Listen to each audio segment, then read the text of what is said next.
This is ABC7 News at 7, your Suncoast News. We're here for you. Start getting a little bit more deep and a little bit more severe the longer it goes on. We are just days away from another possible government shutdown. How will the shutdown affect us here on the Suncoast? Good evening, everyone. I'm Alan Cohn, and welcome to ABC 7 at 7. We'll have more on the possible government shutdown in a moment, but first, our top 7 stories at 7. Another record-setting day on Wall Street today, but not the good kind. At one point today, the Dow Jones Industrial Average plunged nearly 1,600 points. It's the biggest point drop ever in a single day. This is the second session in a row where the Dow Jones has plummeted. On Friday, the Dow fell more than 600 points. The obvious question, why? It's had a terrific ride. Remember, as of just a few days ago, for the year, most of the major indexes were up by 5 or 6%. Well, as of the close today, they're down for the year. So we really were kind of ripe for some profit taking, and we just saw a tremendous amount of sell orders, very little in the way of buy orders, and that's what makes the market go lower. We'll have more on how Wall Street's bad day can affect the Suncoast coming up tonight at 11. Some local residents are questioning Amazon logistics after packages were delivered inside their homes this weekend without permission. Bradenton resident Brendan McDowell captured this video on a doorbell camera of a delivery driver unlocking his door and leaving a package inside. He was told his account had an old code from a gated community, which he happened to use again for his electronic door lock. In Sarasota, another customer came forward face to face with a delivery driver on the 3rd floor of his home. After calling police and Amazon Logistics to report the problem, it happened again the very next day. That's where the guy came out of, and I'm over there. And he looks at me, and I'm like, what are you doing here? Who are you? I mean, as a stranger in your house, how do you react to that? You kind of jam up because you don't know what's going to happen. Amazon says we are working directly with the customers to investigate and will be addressing any findings with the delivery personnel. The cold weather has been bad news for our beloved manatees, nearly 3 dozen dying this past month around the state. January's cold caused the deaths of 35 manatees. That's 5 times as many as last January. Tampa Electric says although it's alarming, there is little that can be done. When you have an event like this happen, of course that is cause for concern, but there's really not much you can do about that extreme weather. Prolonged exposure to low water temperatures causes manatees to lose body heat, which leads to cold stress and potentially death. New information in a murder investigation in Northport. Today, the police department in Northport and the Sarasota County Sheriff's Office were working with their underwater recovery units to check a waterway along Biscayne Drive. The search is part of the investigation into the death of Trent Bartol Thomas. One arrest has been made, but Northport police believe others are involved. We have a 19-year-old who died as a result of somebody else, and we believe that there are multiple people who are involved, and we're going to keep putting the pressure on everyone who's involved and just keep looking for justice in this case. Police say nothing was found today. The investigation continues. Sarasota police have arrested 2 people for attempting to break into cars near the Publix on Wood Street in Sarasota today. The 2 suspects had dogs with them, and one of the dogs bit a police officer. The officer is expected to be okay. You may know this, gas prices are on the rise. The current average for regular gasoline on the Suncoast is $2.59, up from 8 cents just a week ago. A month ago, gas was $2.42. A year ago, gas was $2.25, according to GasBuddy.com. Drivers on the Suncoast were paying just $1.76 2 years ago. They called themselves the Florida Poor People's Campaign, and they have a tough job lobbying the Republican-controlled state legislature on issues like poverty. They are calling on the legislature to take action on issues like an increased minimum wage, additional funding for public schools, and a Medicaid expansion to include more low-wage residents. Refuse to hear legislation that addresses issues like equal work for equal pay for women, because the legislature refuses to address the issue of raising the minimum wage to $15 per hour, a living wage. Florida's group is one of more than 30 across the country participating in the Poor People's Campaign this week. Now let's head over to ABC7's chief meteorologist Bob Harrigan with the first alert forecast. Bob. Alan, some problems this morning with fog across the area. That fog was rather thick. There were advisories in effect. And another night of that, I think, especially after midnight, the fog will roll in and it'll become quite thick for commuters. A beautiful sunset tonight, though, with some high, thin cirrus clouds rolling in once again. They've been around for the last week or so, creating that beautiful sunset.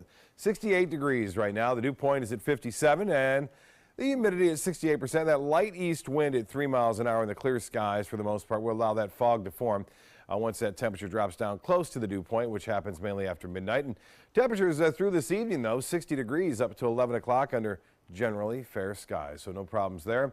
A wind and fog forecast indicating that we will see that fog start to develop after midnight, more so around 4 or 5 o'clock. It really starts to thicken up here along the Sun Coast, at least this particular model indicating that. And advisories may be issued by the National Weather Service as early as, say, 2, 3 o'clock in the morning.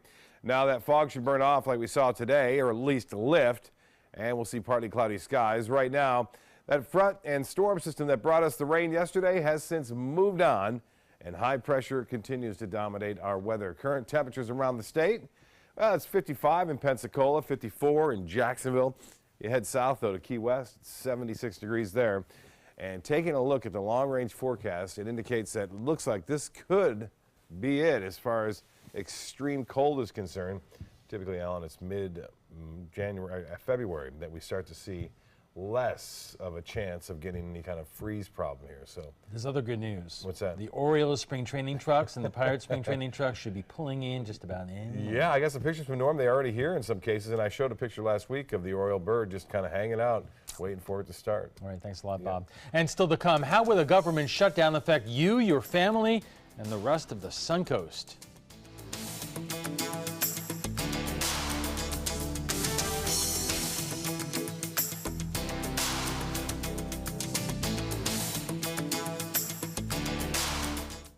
When my youngest, Addie, was 2.5, she was diagnosed with leukemia.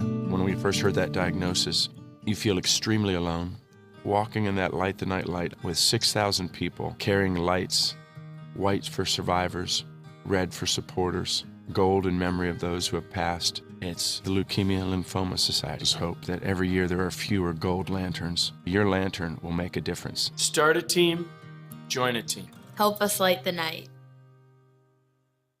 SRQ Performance Parts provides parts and accessories from over 300 manufacturers, so you can get that new manifold, carburetor, gasket, bolt kit, or nitrous oxide system fast. We'll help you beat the competition. Call or visit SRQ Performance Parts online today for all your high-performance parts and advice. This is an important medical announcement. Bard IVC filters have been linked to punctured veins and problems with migration. Anyone who's received a Bard IVC filter must receive medical monitoring and may be entitled to substantial compensation. If you have the Bard Recovery G2 or G2 Express filter, you are in a class of patients who should be compensated for some expenses. Call now for a free assessment of your case and potential money damages. This call is confidential. There's no cost and you may be eligible. Juries have awarded millions of dollars to people who should have been warned about the risks of the Bard IVC filters.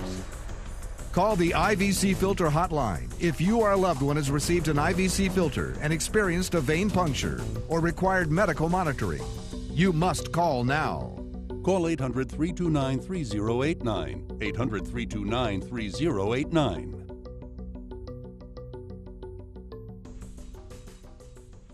Alex Karras Lincoln's 40th anniversary sale. Please join us in welcoming the 2 newest additions to the Lincoln lineup, our flagship luxury sedan, the 2018 Lincoln Continental, and the totally redesigned 2018 Lincoln Navigator, featuring 450 horsepower, 10-speed transmission, and many best-in-class features. Alex Karras Lincoln, where our mission statement is consistent commitment, every client, every time. Located 2 miles north of the Sarasota-Bradenton Airport on US 41.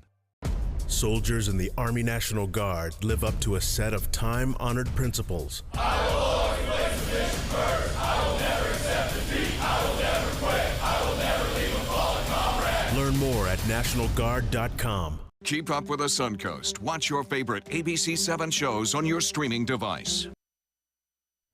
Government shutdowns used to be rare. Now we're on the brink of the second one in less than a month. The last one lasted just a weekend. If the next one is longer, it may well affect you. Dwayne Lindo joins us with more. Dwayne. Well, that's right, Alan. Many experts are also saying if you work for a company doing business with the federal government, you may want to plan accordingly. A little scary. Nathan Souter, the superintendent of DeSoto National Memorial, has seen his share of government shutdowns, the latest just last month. All the building access is closed. National Park Service sites and monuments closed to visitors, which includes the DeSoto National in Manatee County. Not only are local visitors affected, according to Souter, but all 7 of his employees would be deeply affected as well. We had to close our front gate, close our visitor center, because the majority of the staff were furloughed during that time with the lapse in appropriations, but the biggest impact being this building and any programming over the weekend had to be canceled. University of South Florida economics professor Michael Snipes says although there will be some disruption in larger cities that have more of a government presence, most on the Suncoast would not notice a change in day-to-day life. Most of the interactions that we have with the government on a day-to-day basis tend to happen at the state level, such as a fishing or driver's license. But Snipes admits if the shutdown runs near to a month, in addition to delays on tax refunds, there may be a few other problems. You're going to start losing funding, you're going to start losing, cuts are going to have to start getting a little bit more deep and a little bit more severe the longer it goes on. There are some activities that have a potential of shutting down during the duration of the lockdown. Recruitment and testing of federal law enforcement officers stop, as well as work on visas and passport services. But services such as Social Security will be safe. The government knows that that's a really important program. They're going to keep that open. So that would be one of the things that they deem critical that would stay open despite a general shutdown. Now airports such as SRQ will be business as usual. Flights would get to their destinations, but capital projects funded through airline ticket taxes and aviation fuel would lose funding in the event of a shutdown. That flow of money stops, so depending on how long the shutdown went, if an airport didn't have enough of its own funds to carry that payment schedule out, then eventually that project would get shut down. And as far as airport employees are concerned, according to SRQ CEO Rick Piccolo, our employees are paid by the airport authority and airline employees are paid by the airlines, and so they're not affected by the shutdown or no appropriation of monies to pay salaries. They continue to run their business. And local companies doing business with the federal government also facing uncertainty. If you are a company or if you're somebody who has a contract with the federal government, you're getting your money from the federal government, and that work that a contractor, a non-government contractor that has a contract, they may see a decrease in their business because it's most likely that the work they're doing is deemed non-critical. Now receiving mail is also a concern, but no need to worry. The U.S. Postal Service is not dependent on federal appropriations for its day-to-day operations. Dwayne, thank you. Coming up next, former Congressman Dan Miller was there when the government shut down for 22 days in 1995, and now he's waiting for us at the trapezoid. My name is Stephen Campagna. We're Ben Gates and Dramus, and here is your law tip of the week. If you've been injured in a car accident, the state of Florida only gives you a specific amount of time to file a claim. So act now, give us a call. I heard about the Detoli Cancer Center through friends of mine who had been treated here and were very pleased with the treatment. If there is prostate cancer, we at the Detoli Cancer Center will find it using 3D color flow Doppler ultrasound. And that helped precisely identify where my cancer was and some additional cancers that were not found during the biopsy. I would recommend the Detoli Cancer Center. As a group of human beings, they are unbelievably great. That is a pretty good breakfast. You're not even eating. Not hungry. No? Why not? What's up? Kath and I knew that Jenny had been partying a bit. Found out she tried heroin.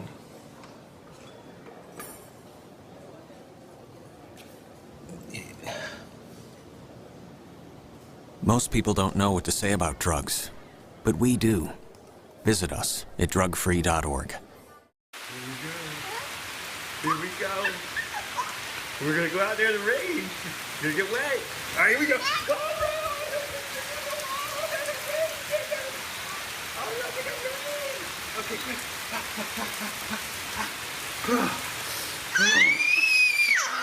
Oh yeah, yes. So much fun. Mwah.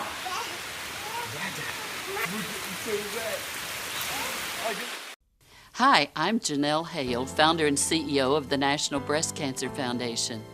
No one should face breast cancer alone. When I was diagnosed 36 years ago, there was no internet, and I had to make a decision with little information. Early detection saved my life. It could save yours too. To learn what every woman needs to know about breast cancer, visit nbcf.org/hope.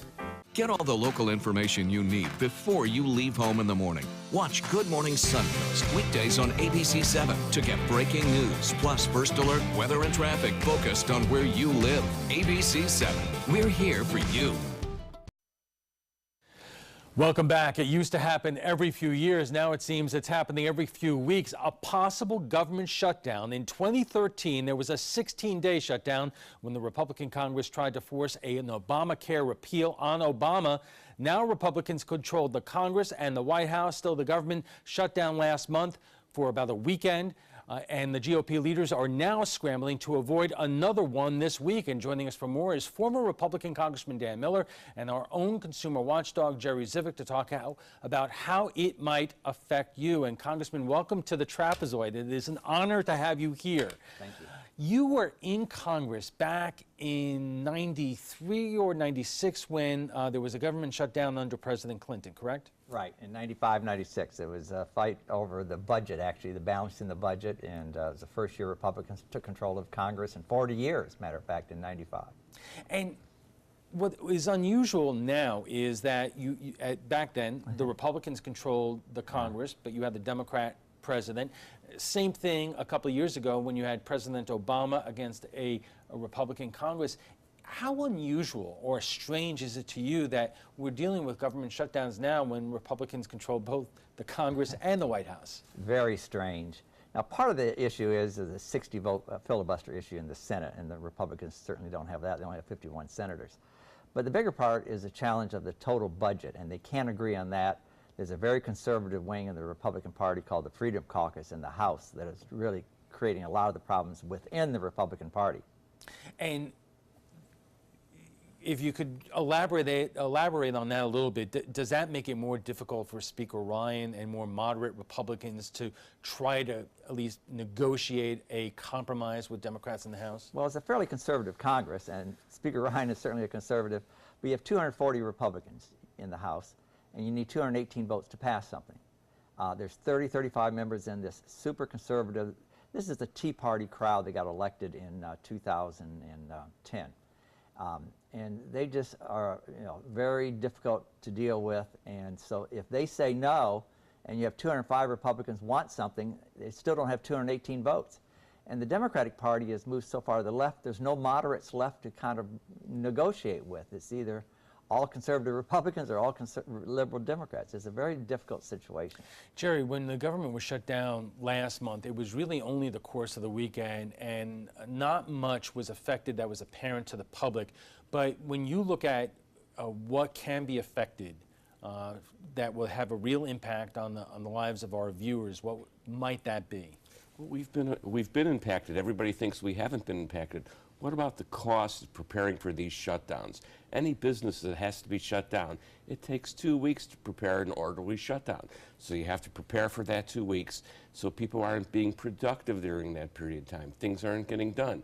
So then the government doesn't shut down, and then lo and behold, then you have to get back up to speed on everything that you were preparing to shut down. So there's a tremendous cost in all of this. How much flexibility does the government have? Because if you remember back in 2013 when the government was shut down under President Obama, there was a big kerfuffle over the closing of the federal monuments and the federal parks.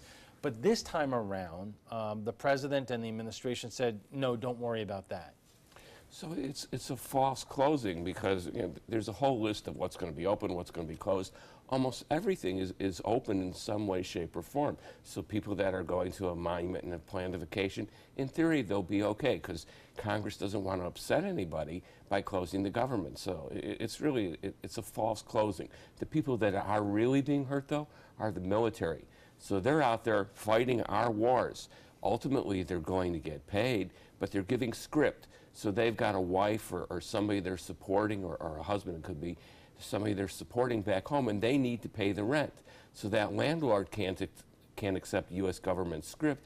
They need cash because that landlord has to pay bills too. So those people are impacted dramatically. There's no reason that we can't make sure that our military is paid in cash because everything else remains open, and as we all know, Congress gets paid during a shutdown. Right. And Congressman, a lot of people who are watching this, when they think about a government shutdown, they're like saying, good, shut it down. If you shut it down, we're not spending money. Yeah, but there's so many essential services of the federal government. I mean, like passports are not going to be issued, but we've got to issue passports at some stage. So when the government shuts down, the passport office will close. It's not essential that they issue passports every day. So the cemetery here in Florida, in our area, is probably going to shut down, and so they won't be able to do the burials until they reopen. So a lot of inconveniences, and it makes no economic sense. Okay, we are just getting warmed up, and we'll have much more on a possible another government shutdown right after we check the First Alert weather. Stay with us. Everybody can make something, because I think everyone has a spark of creativity, and the reason that I have to keep making is because I don't think my life would be as fulfilling without it. If you make things yourself, that means you're not cowering in fear. You're out there taking chances. That, I think, is my way of saying I love you to the world. All right, now I want to hear why you make. Share your own Why I Make story today. Visit whyimake.org. About every 3 minutes in America, someone is diagnosed with a blood cancer. Light the Night brings together survivors and supporters to bring light to the darkness of cancer and to help fund life-saving research. Our goal is a world without blood cancers, and we're lighting the path to cures. The discoveries made in blood cancer research have led to breakthrough treatments for many cancers and other serious diseases. Help defeat the darkness of cancer. Join Light the Night today. Tomorrow at 4 on Suncoast View. Manatee Schools is discussing changing its school day. I'm Stephanie Roberts. On Suncoast View, we'll sit down with Superintendent Dr. Green and get educated about the upcoming referendum vote. The Westminster Dog Show picks top breeds. We'll talk to a judge about what it's really like. Plus, the Big Top is up. We have a Circus Sarasota preview, and Chef Jamil from Michael's on East joins us in the kitchen. Tomorrow at 4 on Suncoast View. Thanks to the Leukemia and Lymphoma Society, what was once impossible is happening today for thousands of patients with blood cancer. I live. I live. I live. I live. I live. She lives. Because of the research done by the Leukemia and Lymphoma Society in the battle against blood cancer. If you had a chance to support the research that is saving lives, what would you do?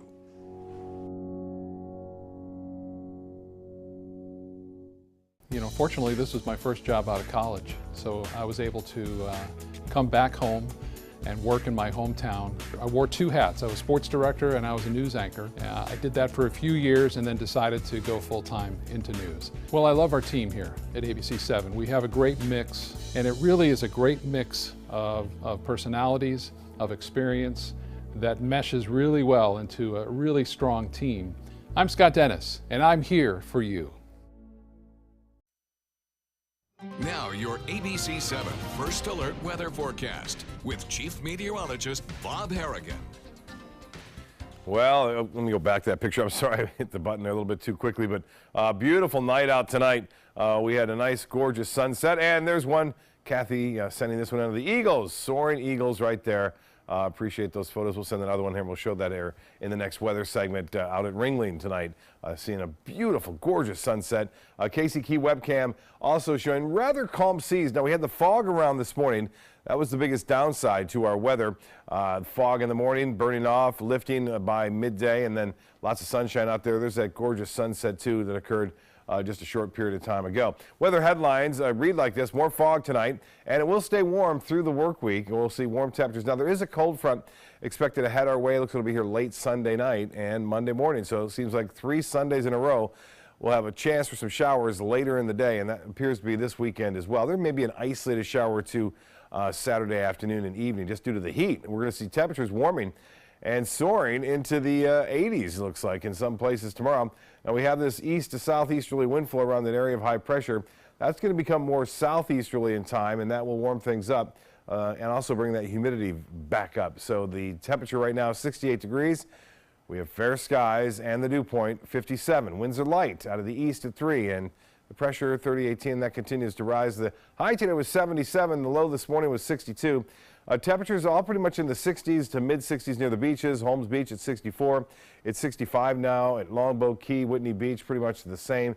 And the Meadows at 70, 68 in Osprey, and we have now 70 in Plantation, 69 in Northport, and Inglewood at 78. Plantation Community Golf Foundation Celebrity Golf Classic will be taking place too this week, and weather looks to be pretty good for that Thursday tee time.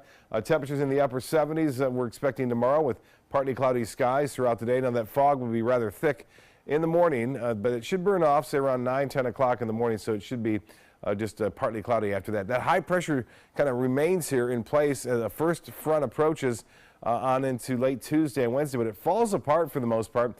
The second one will have a little bit more strength. This is the one on Wednesday that kind of falls apart.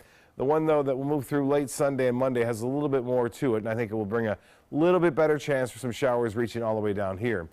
We have some snow falling in Iowa earlier, now into Illinois, spreading off toward Indiana. And temperatures extremely cold in Green Bay, Minneapolis at 12, 11 in Chicago right now, Detroit at 16 degrees and 12 in Omaha, and Wichita at 35, Denver a bit warmer, 31, 46 though in Dallas. So temperatures pretty cold down in the southern plains states, but not so much here in Miami at 74 degrees. And for boaters, it looks like this. As far as boating forecast goes, winds will be at 10 knots to start the morning off from the east, switching around to the north at 5 knots later on in the afternoon, and a light chop in the bays and inland waters. The 7-day forecast shapes up to be pretty nice work week. Upper 70s all the way through Friday and even into the weekend. Despite that front, it looks like we'll have a chance for a few showers late Sunday and early Monday, but temperatures don't even fall much even after that. So a warmer weekend ahead with low temperatures well above seasonal averages and no real threat of any significant rainfall right through Saturday. We'll be right back after this. A decade of war has taken an unprecedented toll on our men and women in uniform. Hundreds of thousands of our veterans are suffering from the trauma of war. At Justice for Vets, we believe that every veteran should have the opportunity for treatment and restoration. Get involved and go to justiceforvets.org. Help put treatment within reach of veterans in crisis. Veterans fought for our freedom. Now it's our turn to fight for theirs. All hands on deck. What's up? I want to point out 3 tips for using the home computer more safely. Point away. First, stop. Make sure your software is up to date and that you've password protected your computer's login and Wi-Fi connection. Next, think before visiting a site, opening attachments, or clicking on links. Then connect, knowing you're helping make the web safer for you and for everyone. Make Stop, Think, Connect part of your daily online routine.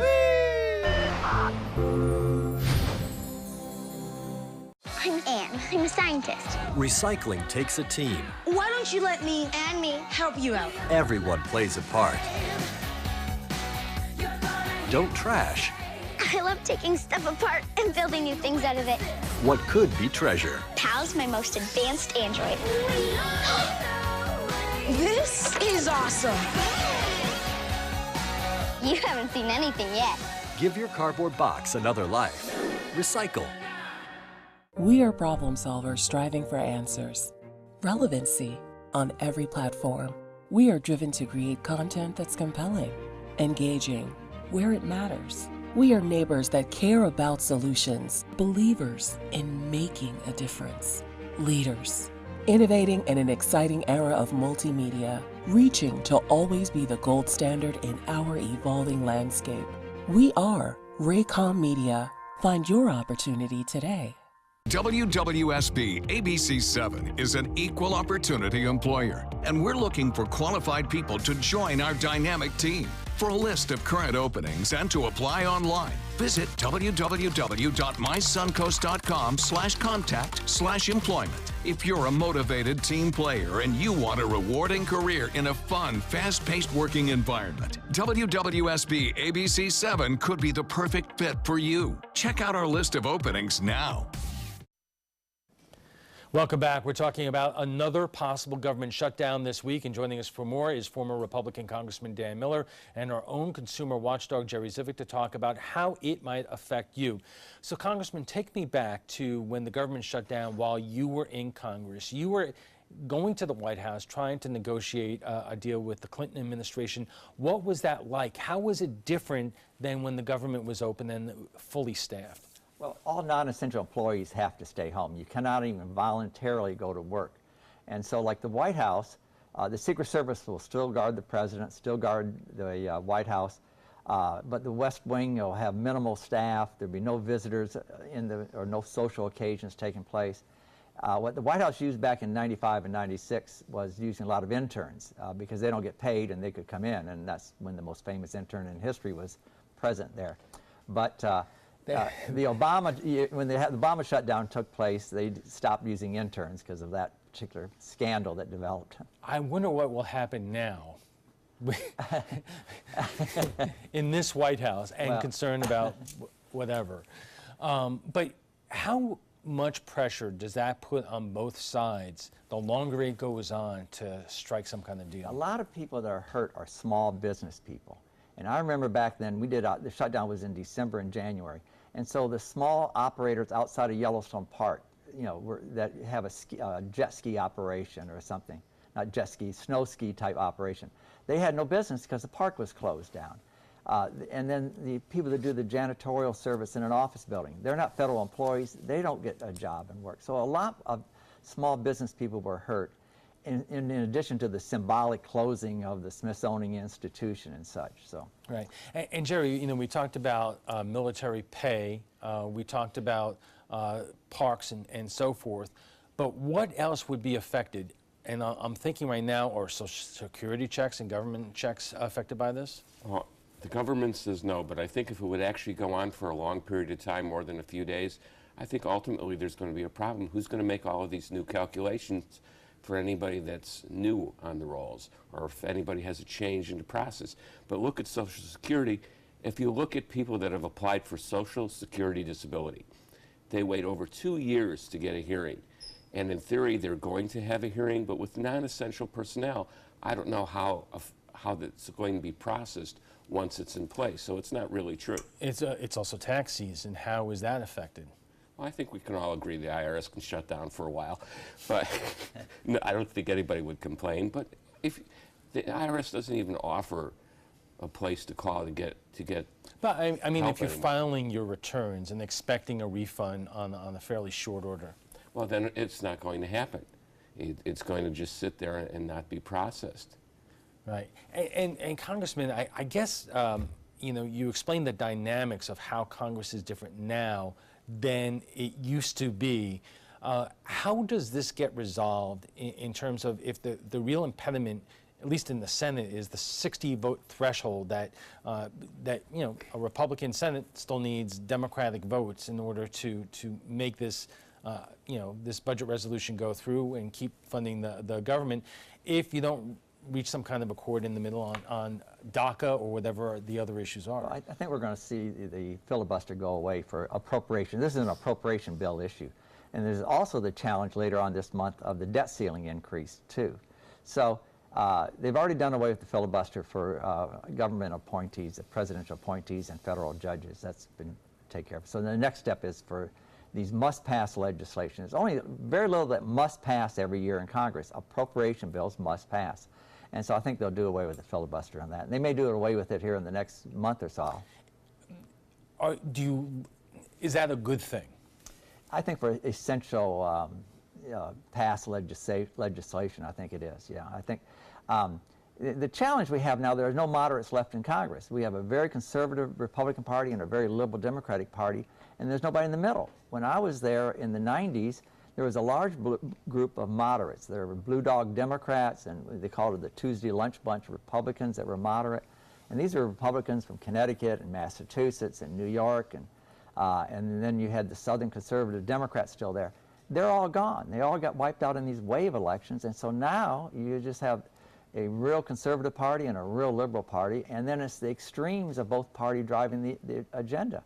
On the Democratic side, the people most upset with reopening the government were the most liberal senators who are running for president. There's 5 senators thinking about a presidential run on the Democratic side. So they're pushing it to the left, our side's pushing it to the right, and we got a problem. And Jerry, meanwhile, when we're talking about the public, you have, as I mentioned, a lot of people who might be watching this right now saying, keep it closed. On the other hand, you have a lot of people who have, whether it's you have a loved one who may have to be buried at a national cemetery, or people concerned about their Social Security checks or their passports who are looking at this and just saying, I mean, this isn't right. Well, I don't want to talk politics, but our society has lost the ability to agree to disagree. And we've lost the ability to find compromise. And I think it's going to be a tragedy if we do away with the filibuster, because that protects the minorities in a situation like that. But it's not, it's the veterans too. What about these veterans hospitals? At some point, even though they're pre-funded with money, they're going to run out of money, and they're not going to be able to take care of our veterans in the hospital. This is just a terrible situation. What about the CDC? We have this rampant flu going around, and there'll be nobody really to really take care of people and monitor what's going on and look for health solutions. Or the opioid crisis. What's going to happen with that? I mean, we have people that are dependent upon our government, and for them to even think about closing, it's just terrible. In fact, Congressman, I was reading in terms of the CDC's budget, you know, we have teams in a lot of countries around the world that are monitoring the outbreaks of disease that could theoretically affect us here at home. Those teams are not going to be funded. They're going to be withdrawn from those countries. And you might want to say, well, what's the CDC doing overseas anyway in places like Africa or elsewhere? But they have a real impact in terms of stopping diseases from spreading to here. Right. I don't think they'd be withdrawn. They just wouldn't be able to go to work is what they're going to be told to do. They'll just say, just stay in the hotel or stay in your apartment or something until we reopen the government. So every agency of the government gets to set their own rules of who is essential and who is not essential. And so the CDC, because of the flu outbreak, may declare a larger number of people essential. We'll see. When you were in Congress, did membership on your side and membership on the other side fully appreciate the impact that the closing of the government was going to have on the lives and the futures of Americans? I don't think so, but after a couple of weeks, we started realizing it. As I say, the small business people that were hurt in resort areas where national parks were closed or such, or the people that had the service contracts of office buildings or such, or places near military bases that did the small restaurants as such, they were all affected. And all of a sudden that started saying, hey, a lot of people are impacted by the federal government shutdown, and they don't get recovered. Federal employees will get retroactive back pay, so they'll all get their pay, not by law, but when Congress reopens the government, they'll retroactively pay everybody. But that doesn't pay that little restaurant that lost all the business. Now, they said that last month when the government was shut down that the Democrats caved fairly quickly. They didn't have the stomach for it. But usually, how are these shutdowns resolved? What is going on in leadership that results in them saying, okay, now it's time to reach out and maybe do things that, otherwise you wouldn't want to do? Sometimes it's poll driven. I think the Democrats realized they were getting blamed for this last shutdown, and so they needed to have some face-saving measure, and that's when they got an agreement to bring up DACA. DACA is not going to be the big issue this time. The big fight right now is an increase in the defense appropriations that Republicans want, and Democrats are supportive of, to a big increase in defense. But what the Democrats want is an equal increase in non-defense discretionary spending. That's where the fight is over. and it's going to blow the budget. The headline today on Politico is House GOP scrambles to avoid shutdown. Republican leaders face arrest of rank and file members of Congress before the funding deadline. Right. A lot of it is the defense hawks on the Republican side. They've been promised they're going to have a significant increase in defense spending, and they can't keep waiting. They say we need this additional money. You know, General Mattis, the Secretary of Defense, says, you know, we need this money. And, you know, by just having continuing resolutions, the additional defense money is not coming. So. Okay. We have to take a quick break, and we'll be back for final thoughts in a moment.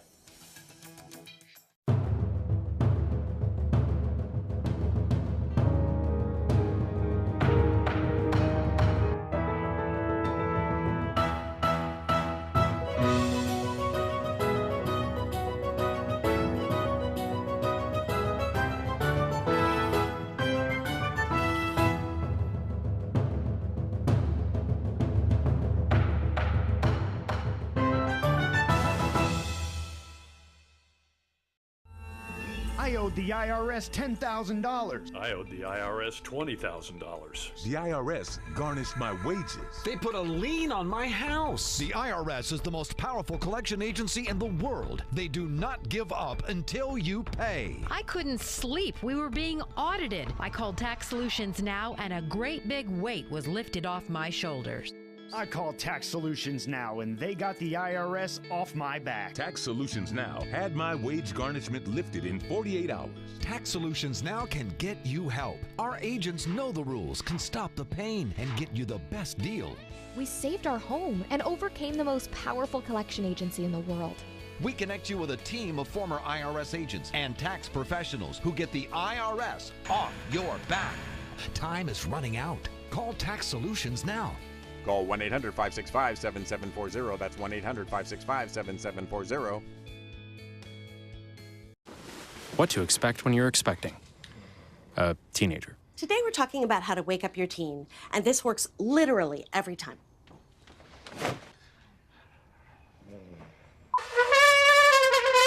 Give kisses. Good kisses. You heard how loud I heard. It wasn't you. It was the... Is that bacon? You don't have to know it all to be a perfect parent. Thousands of teens in foster care will love you just the same. Here's today's job of the day. ABC7 is seeking a part-time media controller to manage various stages of video on-air content playout. General computer skills are an absolute must. Visit mysuncoast.com/job-of-the-day to apply. Download the all-new ABC7 First Alert Weather app now. And our guests join us right now for final thoughts. So, Jerry, if you were to tell our viewers what they might see if the government shuts down once again this week, what would that be? I think they would see, as the former congressman points out, businesses will be impacted. Their vendors, people that they deal with on a daily basis, they're going to be impacted. So the price of their goods actually might go up because that vendor or that seller needs to stay in business. So as a consumer, we're at risk to possibly have our prices go up. I don't think our police will be impacted. I think we have a tremendous risk in terms of this opioid crisis. I don't think there'll be help for people, which can increase crime. I think the CDC is impacted. I think ultimately, if it goes more than 2 weeks, your Social Security disability check will be impacted. Not your disability check, your retirement check will be impacted. I think veterans, their health care will be impacted. And there's a high cost for all of us to have nothing be done and yet pay for it. Congressman, would you predict that they're going to find some way to avoid this over the next couple of days? I think everybody was embarrassed the way the last one lasted. It only lasted, of course, 3 days. And so I think there's agreement to try to get something worked out. They're probably going to, unfortunately, do like a 1-month CR, the continuing resolution, until later on in March. And then they'll have, you know, the crisis again. But I think there's an agreement.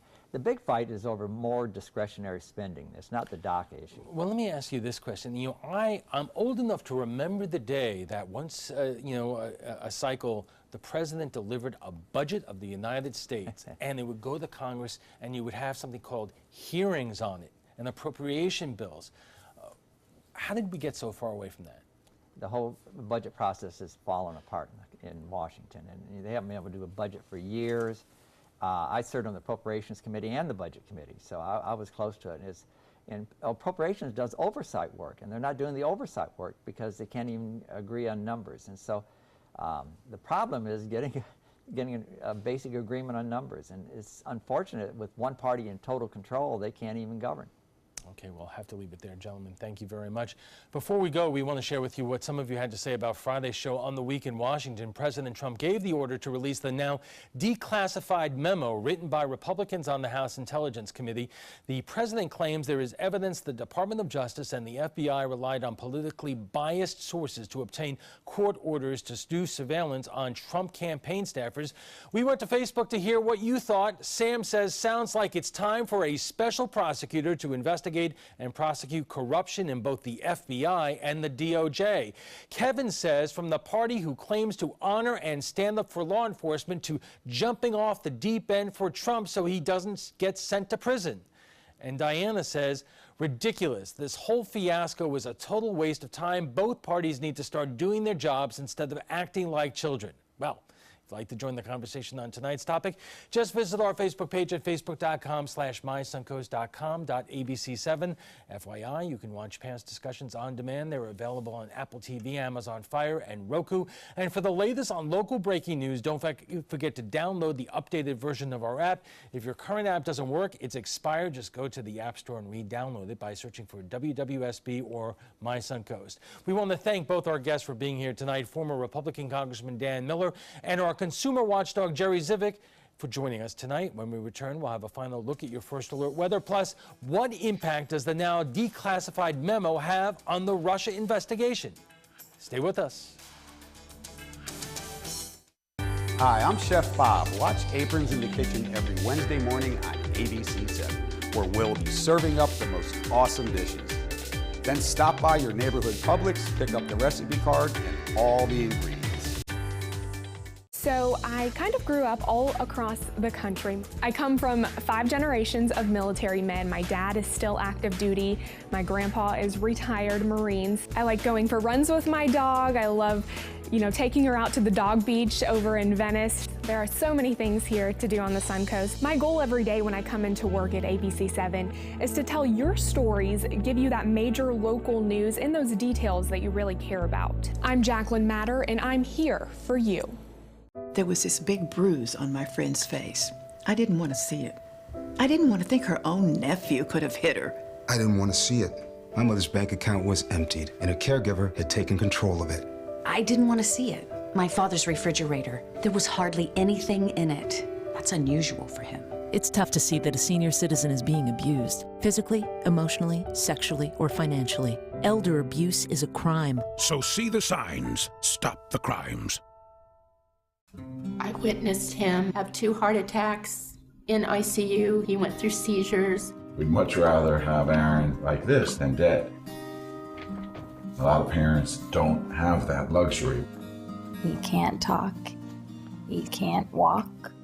This is a condition Aaron will live with for the rest of his life because he abused prescription pills. Mind your meds. Learn more from the Partnership for Drug-Free Kids. Dot Pharmacy is a website verification program that helps you identify safe and trustworthy online pharmacies. Purchasing medicine online can be safe and easy. Just look for pharmacy to the right of the dot in website addresses.